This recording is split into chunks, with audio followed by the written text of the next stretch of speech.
Hello, good morning. It is fantastic to meet you all. Thank you so much for tuning in and watching this first video of mine here on YouTube. Wait, what did I just say? Thank you for watching. This is the start of the video, not the end. Don't go anywhere, please. Just play the BRoll.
The frost around here is absolutely stunning. I was shooting some B-roll for this video and I just had to pause for a second because I had to take some images of this. If they're any good, I'll put them up on screen now.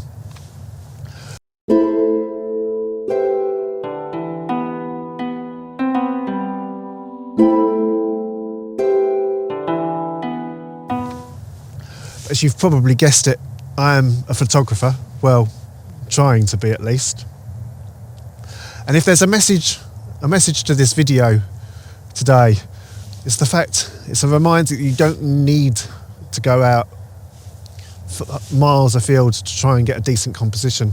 I've come 10 minutes down the road from where I live. And I'm probably I should practice what I preach more, because I'm one of these photographers who will always complain, I wish I was a bit closer to the Scottish Highlands, I wish I was a bit closer to the Cornish coastland. I have to drive like 5-6 hours just to get to the latter, and it's not, of course, 5-6 hours, it's not a one stop, it's not a location I can go to, take some shots and then drive home again. Ugh, I'm stumbling over my words. Video is not as easy as it seems.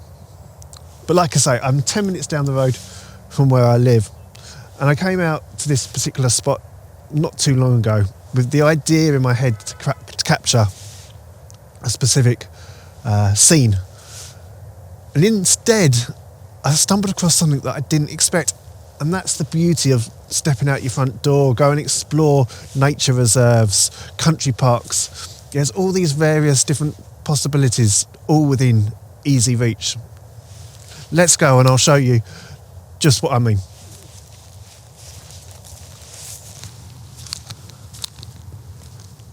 So this is the location I wanted to share with you.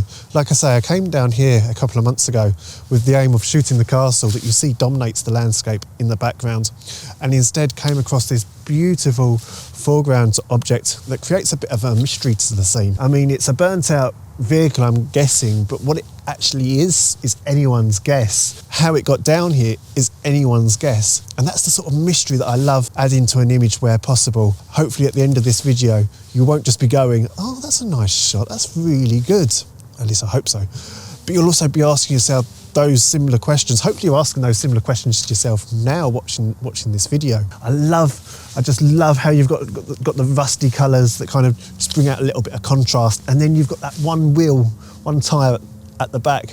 Always draws my eye. Always love focusing on that particular part of the vehicle. So this is going to be our composition. We've got the elements of the castle in the background. We've got our mystery subject here in the foreground. What I'm going to do is I'm going to get the camera out. I'm going to leave the video running for you to see how I set up, how I kind of review what composition I finally go for. I'll provide a little bit of commentary, so you're not just watching my back and wondering what the hell I'm doing. To be fair, you'll probably be asking yourself that anyway. I wouldn't blame you. And I'll also put up live view in a corner somewhere wherever, so you can see exactly what I see.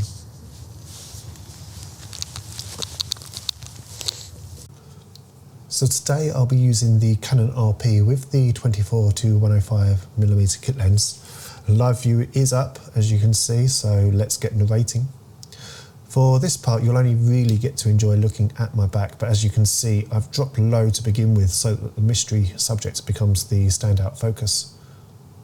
As you can see me pointing, I love concentrating on this back tyre. Would love to know how it escaped the flames. Whilst over on the left, you have a discarded part of the vehicle which almost acts as a leading line towards the castle in the background. What makes me uncertain, however, about this shot is the fact that the jetty is just visible over to the left, along with the boats. I find these two elements almost risk making the final shot look too busy. Now, moving closer to the rear of the vehicle, because sometimes I really love to put full attention on that rear tyre, like you see in the live view, and at the right angle lines up well with the castle in the background. However, half this subject is out of frame. You're not getting to see the whole picture. Is that a bad thing, or does it add to the mystery? I mean, if you were to see this shot without seeing this segment, would your first thought be, what is that? Let me know your thoughts. I guess this is the thing though, photography is all about opinions, so there's really no right or wrong answer. If possible, I'd love to get a shot of the whole vehicle in shot, hence why now you see me moving backwards and grabbing the whole subject in shot as per live view. Yet if we come back too far, there's potential lack of emphasis on that tyre. I'm moving over to the left a bit more, and my aim here was to keep the entirety of the whole vehicle in shot. I've thought about going even lower, but by doing this, as you can see, there's suddenly a lack of separation between the top of the subject and the houses in the background, something which is useful about the river running between the two. Moving more centrally, and I'm finally thinking about using the logs that you can see as leading lines. I'm equally thinking about that second log. Might have to be moved to make better use of the scene. I'm not a fan of faking anything in an image. Yeah, I think in this case it may have to make an exception by just moving that a little bit, just so there's a bit more of a leading line to a part of the vehicle. As you can see, I've transported it back over to the left, and as you just saw me point, there is another leading line created by the bridge in the background.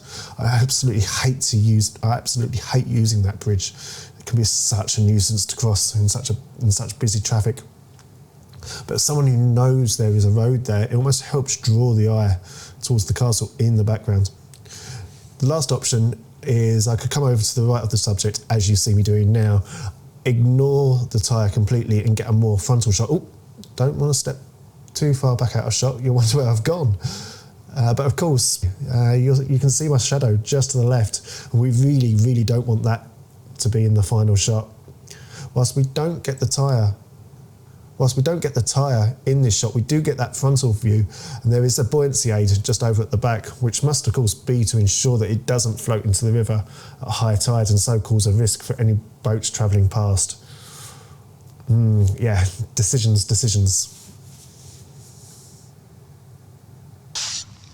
So this is it. Moment we've all been waiting for. I bet you've been sitting there watching the video going, Neil, just get on with it. Well, I've got on with it. Camera is on the tripod, composition is locked and ready to go. Let me get the composition up on live view, and I will walk you through the scene in question. So as you can see, I've gone for the fact that we've got the log just leading you into the scene from the bottom of the image. It's a nice simple rule of thirds composition. So we've got the castle that falls along with the back tyre on the left vertical, and then I'm going to be having the top of the water on the top horizontal. And again, as I said, I'm leaving a little bit of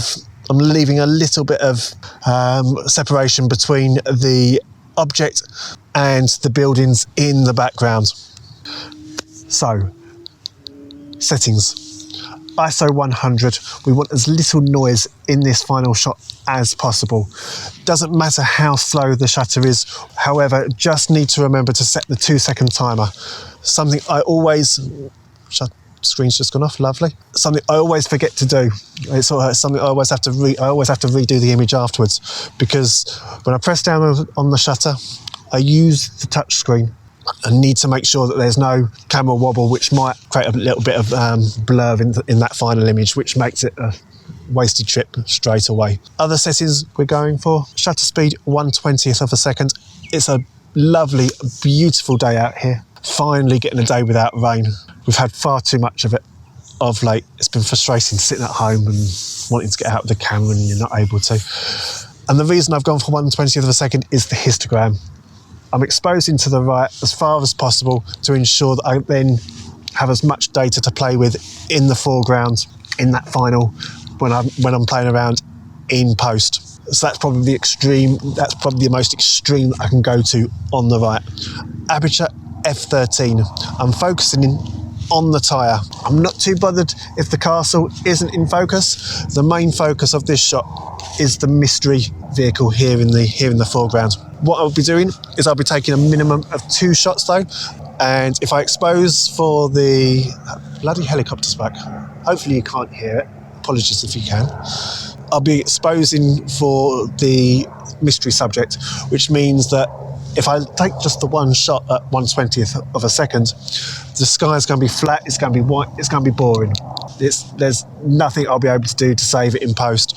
So we'll take the first shot, we'll then adjust the shutter speed, get a faster shutter speed to darken the image, so we get those lovely blues of the sky out. We'll get the cloud, we'll get the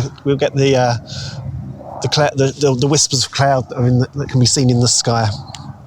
So let's get on with it. I'm going to stop talking. Well, I'll keep guiding you through, but with the helicopter as background noise. Yeah, let's get on with shooting. So, like I say, ISO 100, 1/20th of a second, f13, focusing in on the tyre. First shot, shutter activated. That's your first shot. Now, like I say, we're going to crank up the shutter. Let's go to 1/50th. I can't really see, so let's go to 1/60th of a second. Once again, shutter activated.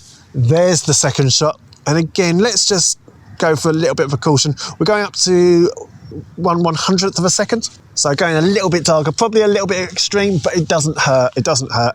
We're only here. You're only in a shot once. We'll only have these conditions once, so make the most of them. Shutter activated for a final time.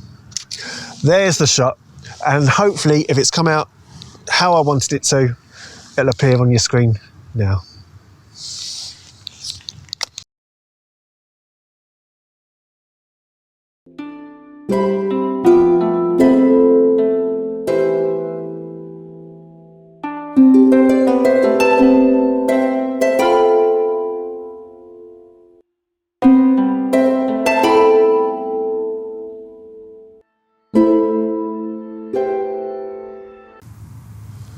So I just wanted to end this video by saying thank you ever so much for watching, especially if you're still tuned in at this point of the video. It really is appreciated, especially with you having to listen to me stumble along with my words. I just wanted to add, there will be a midweek series that I want to start up. There will be more images that I will be taking on this trip out that won't be in the recording. And what I want to do is I want to share and go through why I took them, what I saw in them, what I love about them, what I hate about them. So I'm not just going to share my best work. I want to kind of share the good, the bad, and there's probably going to be a lot of ugly in there as well. So watch out for that.